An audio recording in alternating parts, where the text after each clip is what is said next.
Hey everybody, this is DJ Johnny Price, and today we're going to learn how to do some DJing.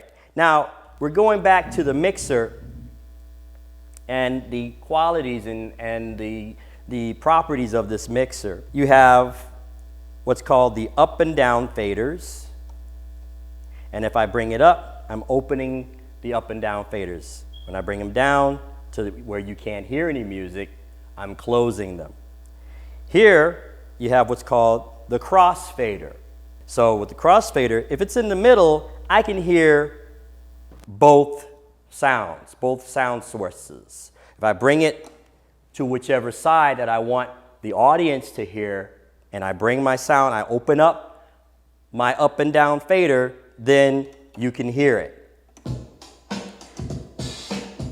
But if I bring it to the other side, you can't hear it, right? So that's called the crossfader. Now, if I had something playing on the other turntable and I had the sound up, then you would be able to hear that, okay?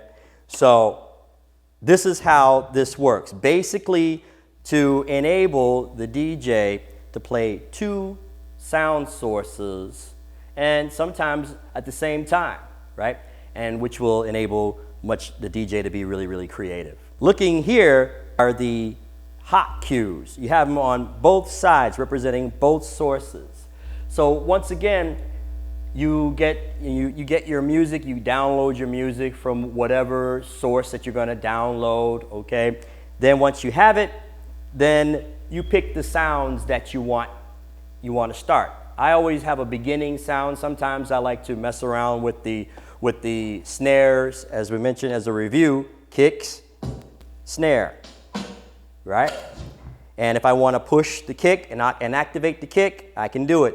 And what's really cool about these mixers, you can do, and this is something for all you producers out there, you can do your own producing on the fly, something like this.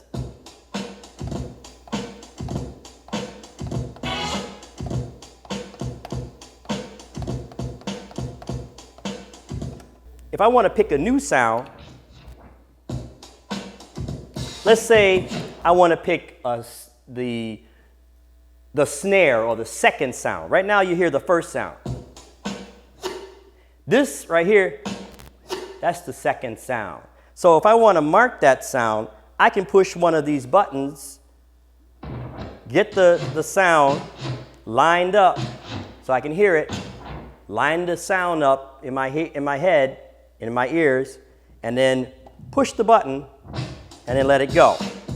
Now I stop and I can line it up. As you notice, I mentioned about these colors. There are two ways you can line up your colors. It's all comfortable. There's no right or wrong way. Most DJs line it up at the colors at 12 o'clock.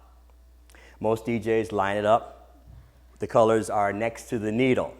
For me, I like to line it up next to the needle. But like I said, there are no right or wrong ways. Let's say if I want to cue up to that snare point.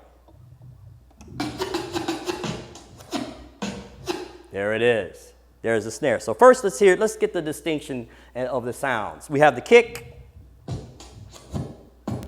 and we have the snare. Here's how they sound in unison. Kick, here's the snare. Right, one more time. Kick, snare. Okay?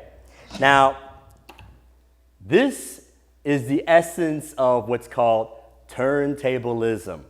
You're using your senses to make music. Now, back in the days, when they're just turntables and mixers, there were mixers with no hot cues.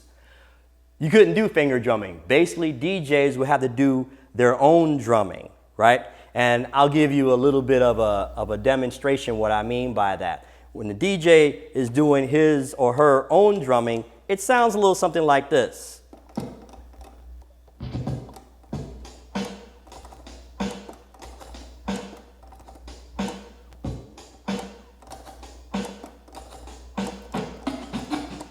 Okay, so as you notice, I'm looking at the record so that I can know where the sounds are, right? Depending on where the marks are.